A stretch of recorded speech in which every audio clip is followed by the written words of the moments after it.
എന്തൊരു ജാടയാടാ നിനക്ക്. ടിക്ടോക്കിലും ഇൻസ്റ്റാഗ്രാമിലും DM അടിച്ച് മെസ്സേജ് അയച്ചിട്ട് റീപ്ലൈ തരാത്തവൻ, അങ്ങനെ ഒരുപാട് ആൾക്കാർ എന്നോട് വന്നിട്ട് പറയുന്നുണ്ട്.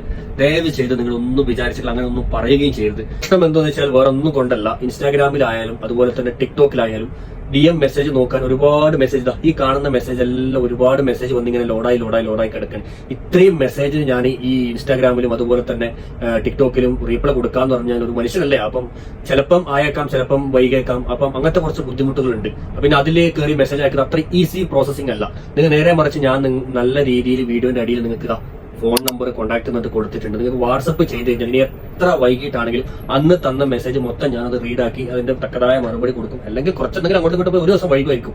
അല്ലാത്ത പക്ഷം ഞാൻ വാട്സപ്പിൽ മൊത്തമായിട്ട് 100% നോക്കി റീപ്ലൈ കൊടുക്കാറുണ്ട്. ഞാൻ അതുപോലെ തന്നെ ഫോൺ വിളിച്ചു കഴിഞ്ഞാൽ ചിലപ്പോൾ ഞാൻ ഉറങ്ങുന്ന സമയത്തായിരിക്കും ഫോൺ വിളിക്കാറുണ്ടാവുക. അധികം കസ്റ്റമറും ഡ്യൂട്ടിയെല്ലാം കഴിഞ്ഞിട്ട് പ്രവാസികളാണ്. നമ്മളെ ഡ്യൂട്ടിയെല്ലാം കഴിഞ്ഞിട്ട് ഫോണിൽ നോക്കുന്ന സമയത്ത് ചിലപ്പം ചിലവർക്ക് 1 മണിക്കാക്കാം, ചിലവർക്ക് 2 മണിക്കാക്കാം. അങ്ങനെ ഡിഫറെന്റ് ടൈമിലായിരിക്കും. ചിലർ 3 മണിക്കും വിളിക്കുന്നവരുണ്ട്.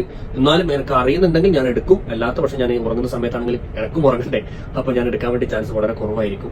അതുകൊണ്ട് തന്നെ ഏറ്റവും കൂടുതൽ ഞാൻ പറയുകയാണ്, നിങ്ങൾ പരമാവധി എന്നെ ഫോളോ അപ്പ് ആക്കുമ്പോൾ വാട്സപ്പിലൂടെ മാത്രം ഫോളോ അപ്പ് ആക്കാൻ വേണ്ടി നോക്കാം. ഇൻഷാ അല്ലാഹ് നിങ്ങൾ ഒരു കുറ്റവും കുറവും ഒന്നും പറയാതെ നല്ല രീതിയിൽ ഇൻഷാ അല്ലാഹ് വാട്സപ്പിലേക്ക് വാ. നിങ്ങൾക്ക് ആവശ്യമുള്ള പ്രൊഡക്റ്റ് ഞാൻ തരാം.